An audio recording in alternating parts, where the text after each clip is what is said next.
What is up, everybody?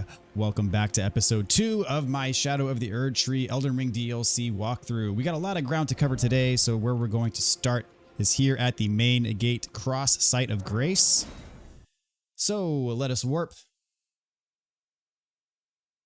And I should point out when we get there that this is actually the first kind of big dungeon of the game. We're going to be getting to this later. What I like to do is I like to clear out kind of the entire area of the map before I do the dungeon. And so we will be progressing through that. So for starters, we're going to head kind of right over here. This is going to be a secret path up the cliff side. And this is going to open up a new area for us to explore with lots of loot and goodies.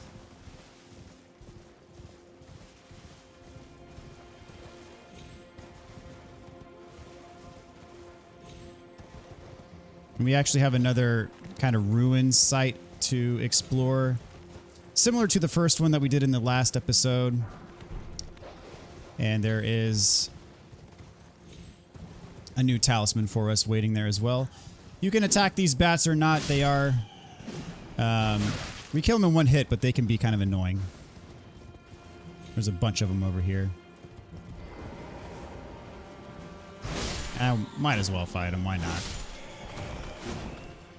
They do have a grab attack that can be pretty nasty, so watch out for that as well. Oh, he dodged me. He dodged me again. I think he's going for the grab attack. Nope, he's going for trying to peck me. All right, there we go. So we got a site of grace right ahead of us. Let's rest at that real quick. Unlock it.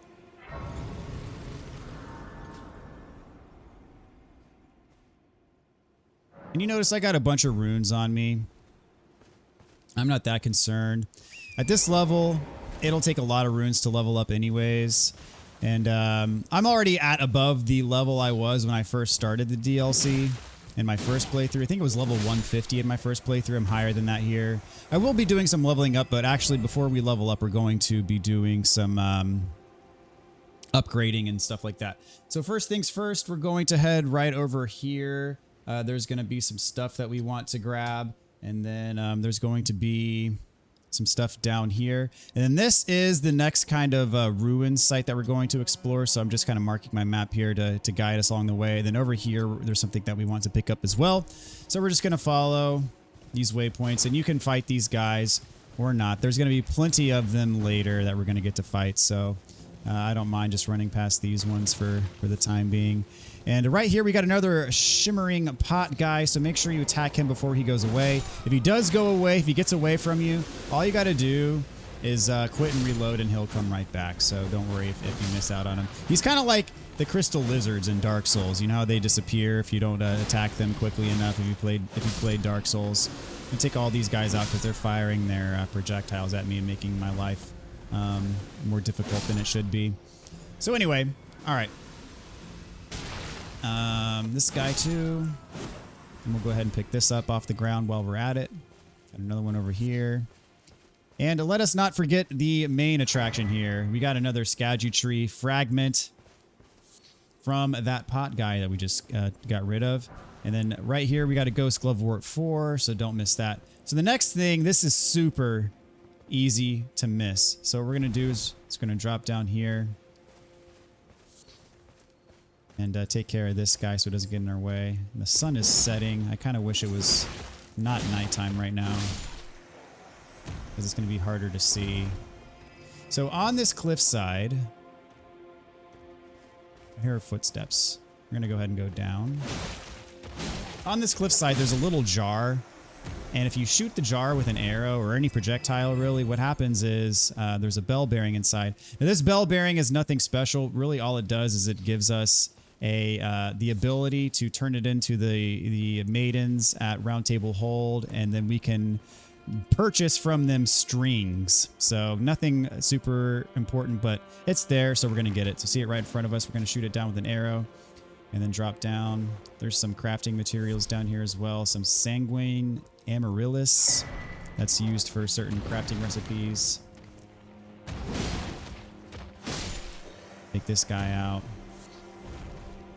I didn't realize that the sun was setting on me when we first got to this area, so I'm actually going to, now that we got that bell bearing, I'm actually going to warp back to the site of grace and then make it daytime so it's easier to see where we're going. All right. We actually need it to be night in a little bit when we get past where we're going next, but for this part, I do want it to be daytime. We'll put it to noon. Okay, so I'm going to summon Torrent, and right in front of us is the next big part that we're going to explore. And once we get through here, I mean, we're going to be done with the bulk of this side of the map. So go up this kind of clothy looking part, and that gets us to what this section is. This is Prospect Town. So first things first, we got this guy over here. He's kind of chilling, but we're going to take him out. If you want, you can summon here. I mean, I don't really see the need to. There's no boss here. It really is just these regular enemies. And for whatever reason, I mean, they're pretty beefy looking, but if you hit them, they stun pretty easy. So you can kind of stun lock them. So what we're going to do now is go in here. There's an item on this corpse, got some beast blood. And then from here, we're just going to go up the stairs. Look around, and there's another set of stairs. Then right in front of us, you can loot this. Get some white flesh mushrooms. Then to get to the next part of the ruins, we got to kind of scale this rubble. You can do this on Torrent as well. Up to you how you want to approach it. Then you want to go over here. Now this section can be a little bit tricky because there are a bunch of these enemies, as you can see. So what I like to do is I like to shoot them with an arrow, kind of get them over. And see this in this case, I have 3 of them coming over. But if you kind of go around this wall, you can hopefully get one of them to approach you before the others. And if, oh my gosh, that was an epic fail. Is he going to drop down? There he is. Actually kind of worked to help funnel them through. Is another one going to, yep, there we go. That's the first time this has actually happened to me where I fell down. But I was doing my special there. That last one's still up there. Is he gonna come down too? There he goes. But normally I really don't have any trouble taking him out up on top either. So it's not that big a deal. As I said, these guys, they look really imposing, but in reality they're not that bad.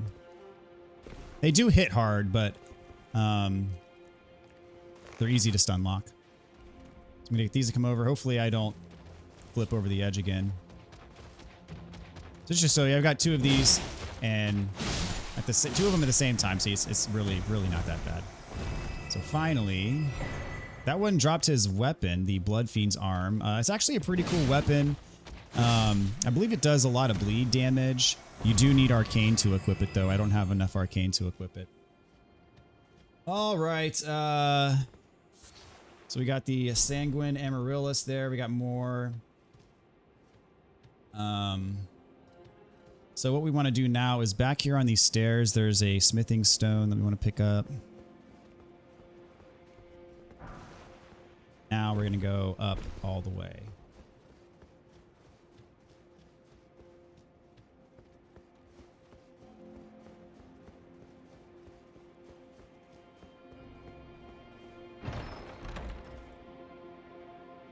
Here we have the Outer God Heirloom. What this does, if you equip it, it boosts your arcane stat by 5. Similar to the other heirloom talismans that we have that boost certain stats if you equip it. And then back behind here, we got another Sanguine Amaryllis. So now, let's see. You want to hop on Torrent.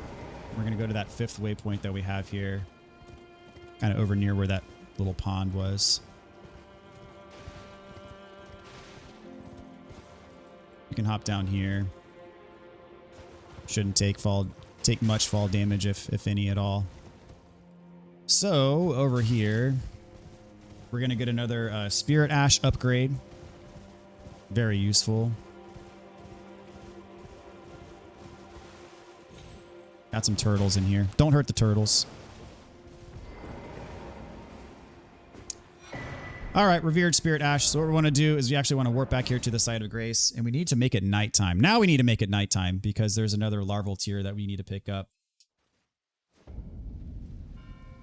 So we can do that. Use our revered spirit ash. So what we're going to do now, we're going to lay down some more beacons. The larval tier that we want is right around here, and then we want to go up here for some loot.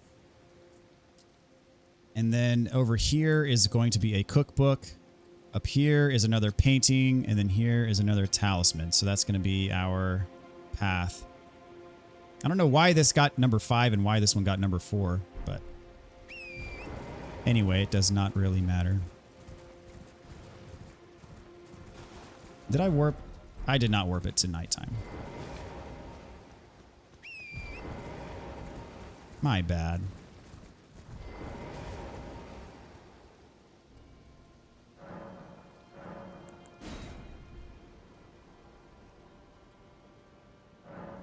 All right, now we can go. As I said, that larval tier is not going to show up unless it's nighttime.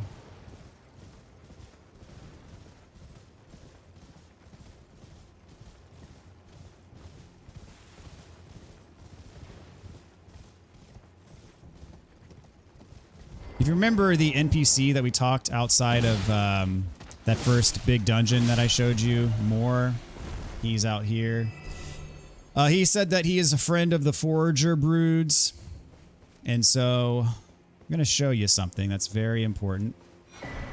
Got our larval tier. So this guy, if you played the base game of Elden Ring, you're familiar with these. They are nasty enemies. This is friendly. Do not attack him. I repeat, do not attack him. If you kill too many of these things, they're actually friendly.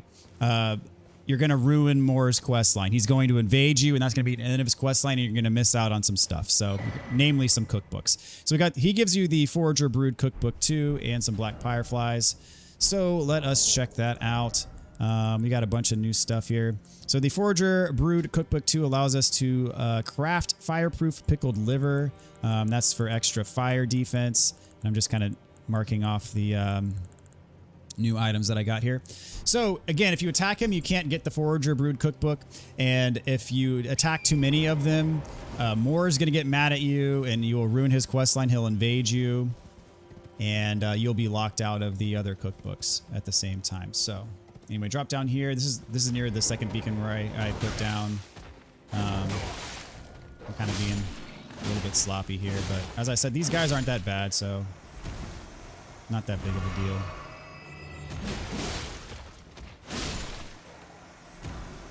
We got some great arrows and smithing stone 4s. I'm going to go ahead and take that beacon off. So now we're going down in here, and beware. I mean, there's some electrified goats. Some of them will attack you if you're not careful, especially the larger ones can be kind of a pain. But in this vicinity is another cookbook that we want to get right here. Greater Potentate Cookbook 5. And our next waypoint is up top on here. So make sure you go up first before you go down. So let's check out the cookbook we just got. So this allows us to cook craft hefty lightning pots. So again, we need that hefty pot, and we're going to get more of them later on, but we got the first one in the last episode. We need that hefty pot to craft those. So here we have another painting. We have the incursion painting. And this one is actually, we're going to get this later in this episode. The first one we got, you have to pretty much wait till the end of the game to get, but this one here that we just got, we'll be getting in short order. So what we want to do now is drop down kind of where we came from and loop around to our final beacon.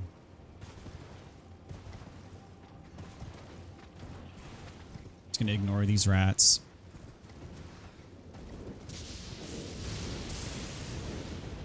And beware through here, there's going to be another one of these ring blade guys that attacks you. See him kind of hanging out there. These guys can be deadly. They'll catch you off guard if you're not being careful. And they have nasty combos, and they're super aggressive.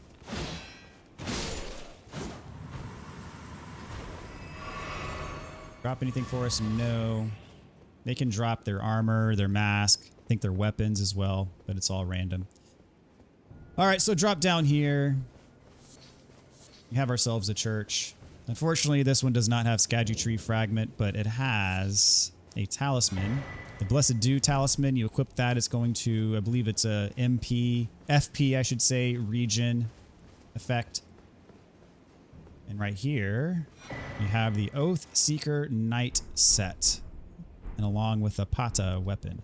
So we can drop down here, and this is going to connect us to a cave that actually takes us back to the first site of grace. So you can get here from the first site of grace, but what happens is you cannot climb up this wall. You can only drop down. So that's the only way to get to that place where we just were. And here we are back at our first site of grace. So I am going to warp it back to daytime. I'm actually going to remember to do it this time. And we are going to warp back to the 3-path site of grace right here.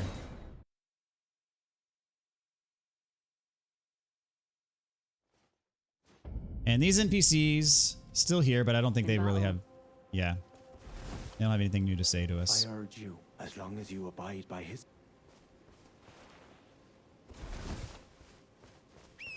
So what we're going to do now is we're going to cross this bridge, and then we're going to get some loot right here.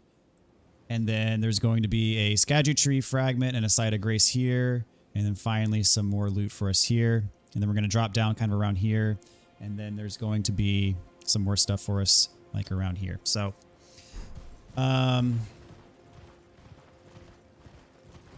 going to get to kind of an enemy encampment that is relatively heavily guarded, but there's nothing there that's going to be too powerful for us at this point in time. Really what I want to come over here for is there is some good loot. And of course another Scadutree fragment, which will allow us to get to +4. We're about to fight a relatively difficult enemy, and this will help a lot with that. So if you're on torrent, you can pretty much just rush straight forward, and then this guy's arrows are going to miss you, or the bolts coming from this giant catapult. Okay, so there's going to be another one of these guys with the giant hammer. We faced one of them before. There's another one here. You can summon if you want. So this guy, I don't want to be fighting him around with other enemies. So I'm just going to head this way, get him out. Do my special. He blocked it, unfortunately. He did not block that one. Now he has guard counters, so, and his guard counters have an AoE that can be kind of nasty. So I'm going to wait for him to kind of do something. And these other guys are coming out now. I'm going to jump attack him. Oh, he blocked me. That's fine. He's got some nasty shield bash attacks too, so be wary of that. But all in all, as long as you're patient and wait for your openings, he's not too bad. All right. No drops. That's sad. Oh well. So what we wanted is actually in this very tent. We got the Fire Knight Cookbook 2. This allows us to craft fire coils. We actually picked some up in the previous episode, but they are a consumable, like projectile kind of thing. All right, so that's what we got. That's what we wanted from that. If you head back here, there are some fireflies, and then there's more enemies over there, but there's really not any good loot over there, so we're not going to worry too much about it. So what we do want, however, is up here. We have another Scadutree fragment. And straight in front of us is another kind of dungeon. I actually did this one first. And I'm in my first playthrough, I did this one first before the other one that I showed you. And I'm kind of tempted to do it that way this time, but I think it is ultimately for the best to do the other one first and then do this one second. So I think that's what I'm probably going to do for the walkthrough, even though in my first playthrough I did something different. So I could rest there. I don't want to because I don't want to respawn everybody. So the next thing to do is to head up over here. There's a bunch of Perfumer enemies. You might remember these from the base game. They're very similar to what we had in the base game. They can be very annoying because they pretty much spam their perfume, and it can be tricky to deal with. Now he's trying to rally all of his troops. I've already killed just about everybody. So, fortunately, if you come in through the other side, he will see you first and he will blow the horn. But fortunately, we came in from the other direction and he was not able to warn everybody up front. So what we want is in here the Fire Spark perfume bottle. So these were ridiculous in the original patch. I think as of 12.3, these have the perfume has been nerfed a bit. There's an Ash of War that we're gonna get later that you can put on the perfume bottles that are just that Ash of War is just absolutely ridiculous. But that has been officially nerfed. So what we want to do now is we're gonna head down kind of this side and just drop. We're going to drop all the way kind of to the bottom.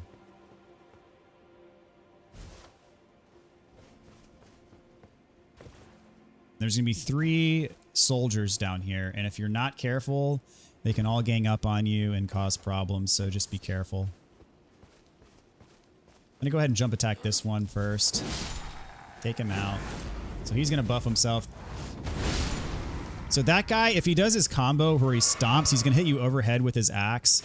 That combo, especially when he's buffed, is just, it's really powerful. So just watch out for that. I've gotten 2-shot by that combo before. These guys aren't that hard as long as you're kind of watching out for them. But if you get sloppy, these guys can really cause problems. So just beware. So what we came here for, there's a crossbow. And then if you head around here on this cliff's edge, we got some runes. So, or rather some smithing stones. So, let's see. We're going to warp back to the 3-path cross site of grace.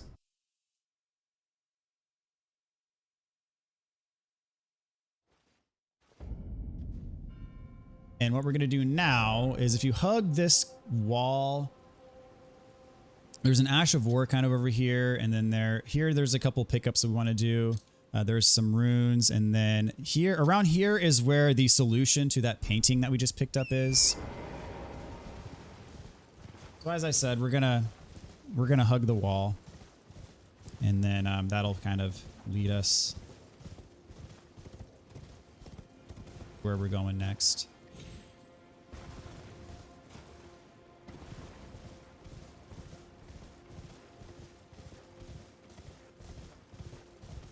Here is the Ash of War, Savage Lion's Claw. I haven't used it myself. I've heard good things about it, especially people that use bleed builds.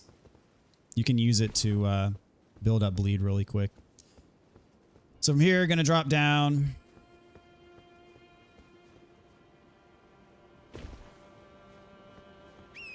There are some enemies ahead. Not a big deal though.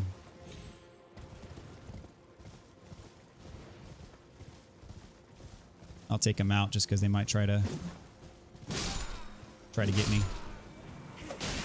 Yep. All right, take out this beacon, and then right here are the runes I wanted. Just a rune 1, not very much, but hey, it's better than nothing. And up here is where the painting solution is. So see that guy that pops up? He's not going to pop up unless you've picked up the painting. And so what he does is once you go here, he drops his item. So just, you know, to check. Here's the painting we picked up. So that's what it's telling us to look for. And here we go. We found it.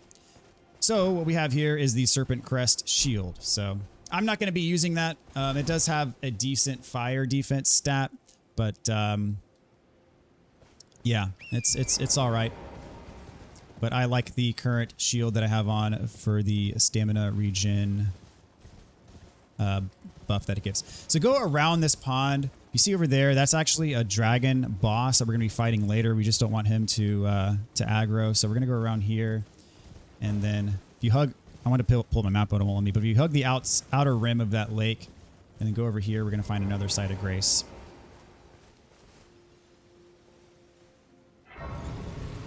And since we picked up another Scadutree fragment, we're going to rest here.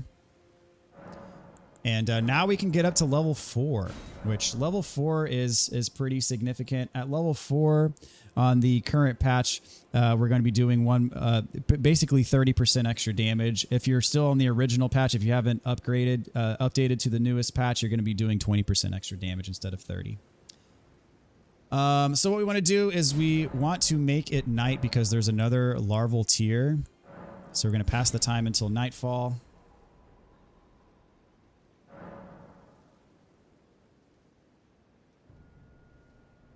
Okay.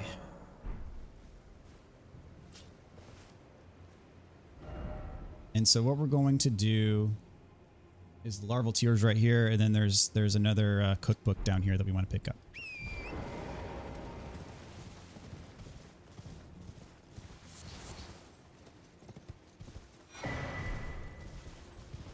There's really no enemies on this path, so not a big danger to us.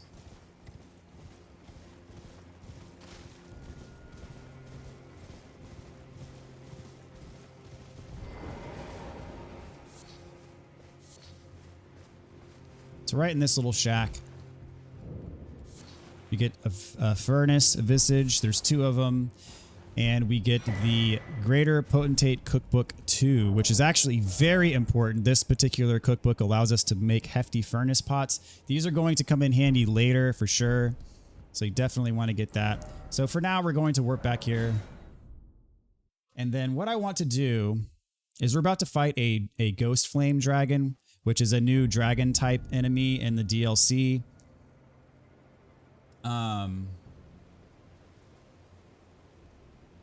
So what I want to do is we're going to go to Round Table Hold, and we're going to upgrade the Knight Rider Flail. The reason being is because these types of dragons are weak to strike damage, and the flail gives you strike damage. The Knight Rider Flail, in case you don't have it already, it's dropped by a Knight's Cavalry down here in Weeping Peninsula. He spawns like right here. Only at nighttime does he spawn. And if you kill him, he gives you the Knight Rider Flail. So we're going to go ahead and upgrade that. To upgrade it all the way, we're going to need to make sure we have enough smithing stones. So you need 12 of each tier to upgrade. So you see we only have 8 and 7 of the lower tiers, and we have plenty of the upper tiers, but we're gonna need to buy some more 1s and 2s real quick. So to do that, we're going to go to the Twin Maiden merchant over here. And then we're also going to put Sacred Blade on the Knight Rider Flail because much akin to the Deathrite birds in the base game, the Ghostflame dragons are weak to the holy damage. So it's going to help us out a lot. So we got the String Seller's Bell Bearing. We can offer that to them. So now we can purchase strings. Hooray for us. So now we have only 8 of these. So I want to upgrade this all the way. So we need to get 4 more because we need 12 of each tier. So this one I need 5 more. And then we're good on everything else here. If you're not, you know, I'm assuming that you already have all of the bell bearings if you followed the base game walkthrough. If not, I mean, the locations of the bell bearings are pretty easy to look up. To purchase those smithing stones that I just got. So we're gonna take the Knight Rider Flail all the way up to plus 25. And if you don't have an ancient dragon smithing stone, which is the one that's required to take it from plus 24 to plus 25, not a big deal if you have to hang at plus 24 for a little bit. Before too long, we're going to get one in the DLC, so you'll be able to take it to plus 25 before too long. So we're going to strengthen armament. And we're going to go down to the Knight Rider Flail, which I should have.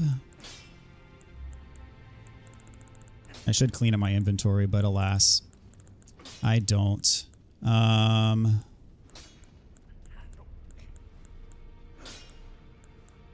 Here it is.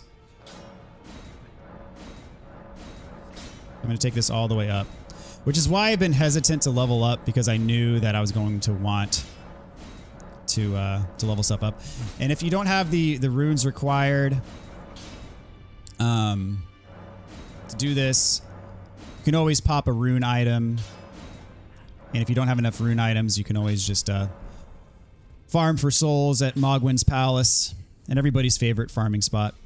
So I got the plus 25 flail. I'm going to go on and equip it.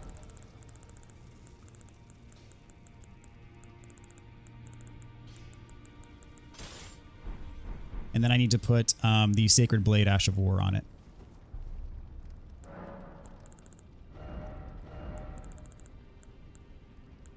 And the Sacred Blade Ash of War, I wish I remembered exactly where you get it from. I'm pretty sure, I could be wrong, correct me if I'm wrong in the comments, but I'm pretty sure you get it outside of the Third Church of America. I think there's a scarab around this area that carries it. All right, so now that we have that, we're going to go back to our site of grace.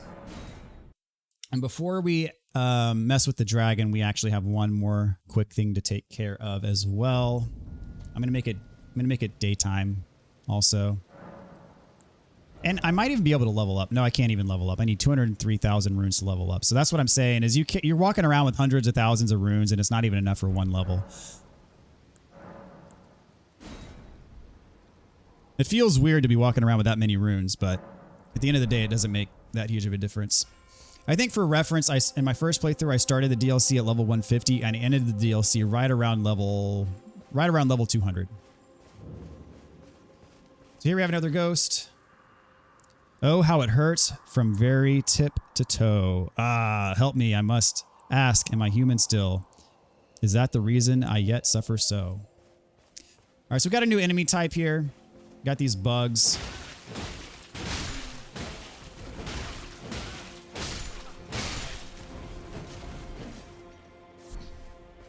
And they can drop fly mold, which is a whoops, did I use the wrong flask? The fly mold is used for crafting.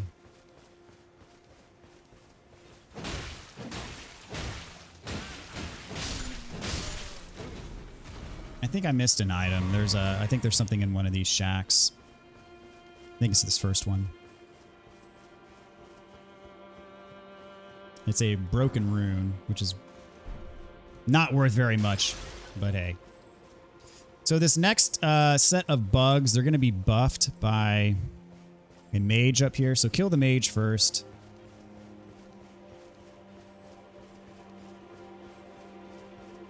See him, he's kind of shadowy, hard to see, but he's there. Take him out before he can buff the bugs, because the bugs get significantly stronger if they're buffed. They are not much of a threat unbuffed, as you can see. I don't think there's anything in here. Right. So what we want is here. This is a new talisman. The Ailment talisman. What it does is if you get infected with any status effect, it then boosts your resistance to that status effect. So let's say you're fighting a boss that does bleed damage and you get bled. Well, if you have that talisman equipped, you're then going to be resistant to bleed. Okay, so now it is time to fight the dragon. I'm going to rest at this site of grace, though, because I accidentally used my blue flask. I may need it against the boss. We shall see. But in any case, what we're going to do is the dragon's like right here. After we fight the dragon, we're going to go up here for a pickup, and then there's going to be a cave over here that we're going to be going to next. Actually, I don't think we're going to do the cave in this episode, but we will at least get there. On these little rocks, got some dew gems you can pick up. And right in front of the dragon is a great katana, so pick that up. And then what you can do, so I wonder if it'll let me get a cheap shot on him. I'm gonna two-hand, and then Sacred Blade is what we want to use because that enchants our weapon with the holy damage. But yeah, so if you target his head, it does a lot of damage. And then what you can do now is you can summon your mimic. And so his attacks are mainly Ghostflame related, so they can oh geez, that was not good. I was rolling back. I was expecting to get out of range of his straightforward breath there, but it didn't. I couldn't get out of range there, which kind of sucked. But it's all good. That was just a boo-boo on my part. me get those runes back.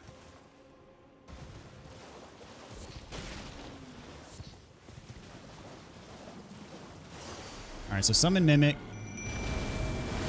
Again, and then heal. See if you can get the Sacred Blade off on his head.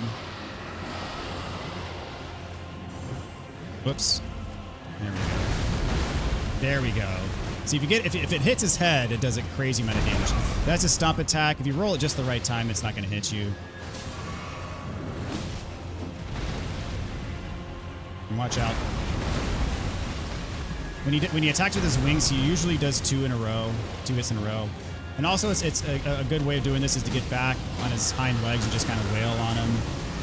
So when his rib cage starts to glow like that, that's the sign that he's about to do his AoE. I didn't notice it in time to get away. You can also fight him on Torrent. You can also take just physical shots at his head. But attacking those hind legs is a viable strategy. You top up my health. And we should be able to take him out here. There we go.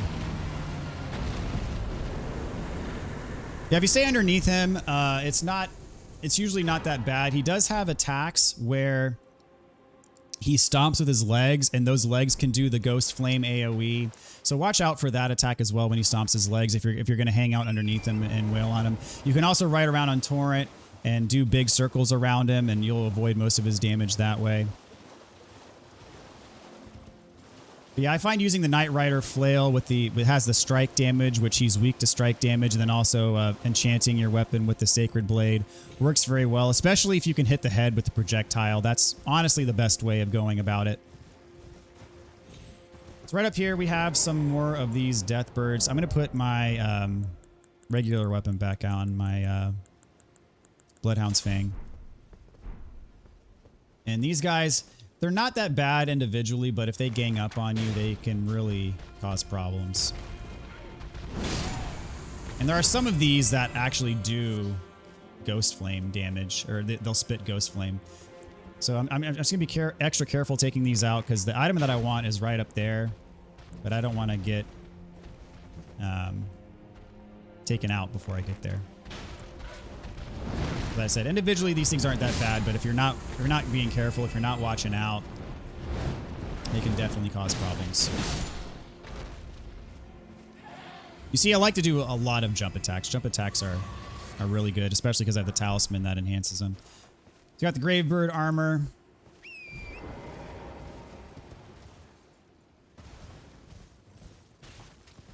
And now to our next spot. Here.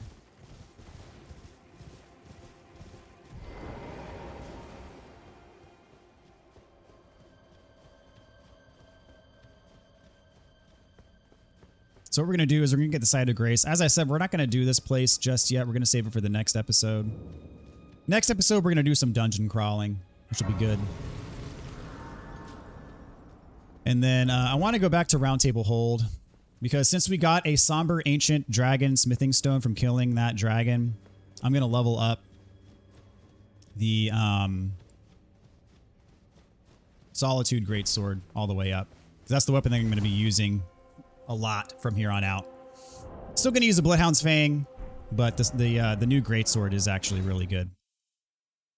So yeah, for killing that dragon, we got a Somber Ancient Dragon Smithing Stone, which is what you need to level up a Somber weapon to +10. So just in case you didn't already have one, now you do.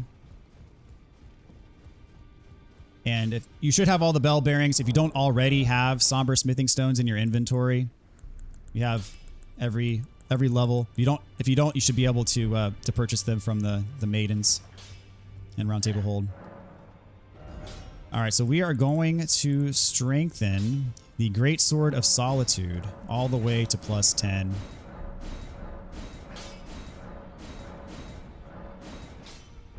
And I'm going to go ahead and throw it on.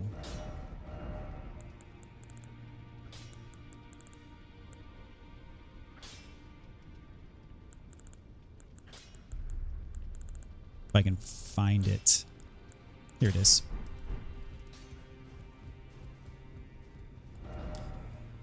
And we're just going to warp back to the grace we just unlocked at the Belurot jail.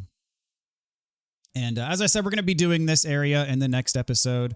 But just a quick primer here on the new weapon. So the weapon skill, what it does is it shoots forth a projectile, and then you can follow it up with an R2 attack to do to close a gap really quick and do a very powerful heavy spinning attack there. So it is a very good combo, and it also allows you, if you lock on, you can use that as a projectile to take out enemies from further away.